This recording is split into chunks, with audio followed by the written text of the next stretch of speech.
Wine shop ఉద్యోగులకు ఉద్యోగ భద్రత కల్పించాలి. వైన్ షాప్ ఉద్యోగులకు ఉద్యోగ భద్రత కల్పించాలి. వైన్ షాప్ ఉద్యోగులకు ఉద్యోగ భద్రత కల్పించాలి. వైన్ షాప్ ఉద్యోగులకు ఉద్యోగ భద్రత కల్పించాలి.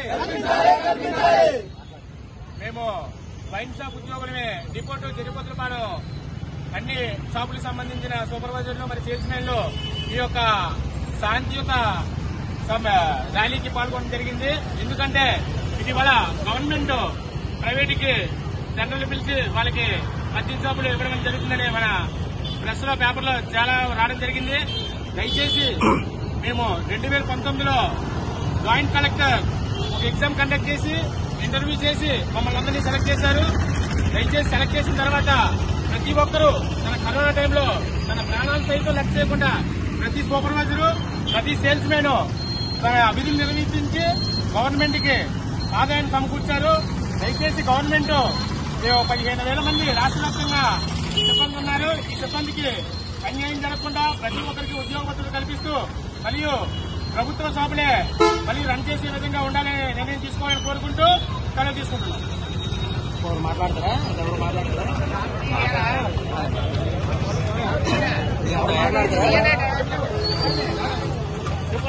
ఉద్యోగ భద్రత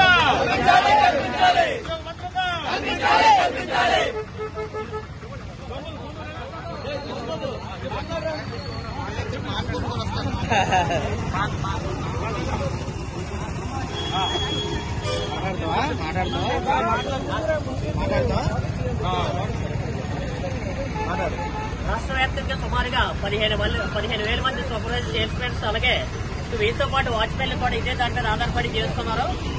ఒకసారి ఎందుకంటే 2019లో ఇది మామూలుగా ఏదో దేనికిలాగా ఇంటర్వ్యూ తీసుకునేది కాదు. ఎగ్జామ్ కండక్ట్ చేసి దాని ప్రకారం తీసుకున్నాం మా యొక్క మార్కులు ఎలిజిబిలిటీస్ బట్టి. కావున ప్రభుత్వం ఒకవేళ కొత్త పాలసీ తీసుకొచ్చినా సరే మాకు ఉద్యోగ భద్రత కల్పించిన తర్వాత మాత్రమే తీసుకురావాలి. లేకపోతే మా తాలూకా కుటుంబాలన్నీ రోడ్లు పడతాయి. కావున దీని మీద గవర్నమెంట్ ఎంత సరైన నిర్ణయం తీసుకోవాల్సిందిగా కోరుతున్నాం. అందరికీ న్యాయం జరిగేలా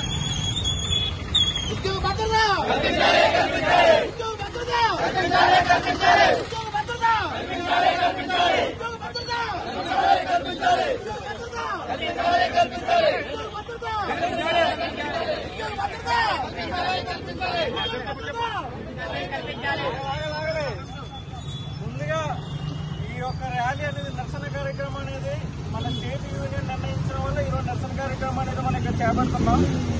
మనందరం కూడా వచ్చిన ప్రతి ఒక్కరు కూడా సూపర్వైజర్ సేల్స్ మ్యాన్ కింద గవర్నమెంట్ షాపుల్లో పనిచేస్తున్నారు.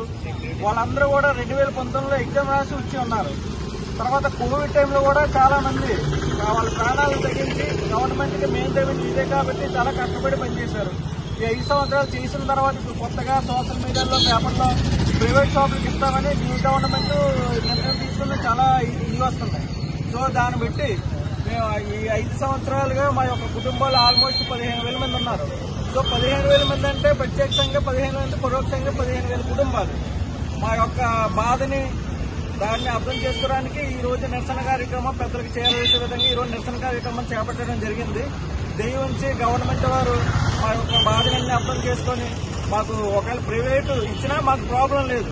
మాకు ఏంటంటే ఉపాధి కల్పించాలి. అది మా యొక్క బాధ. సెలవు తీసుకుంటాం.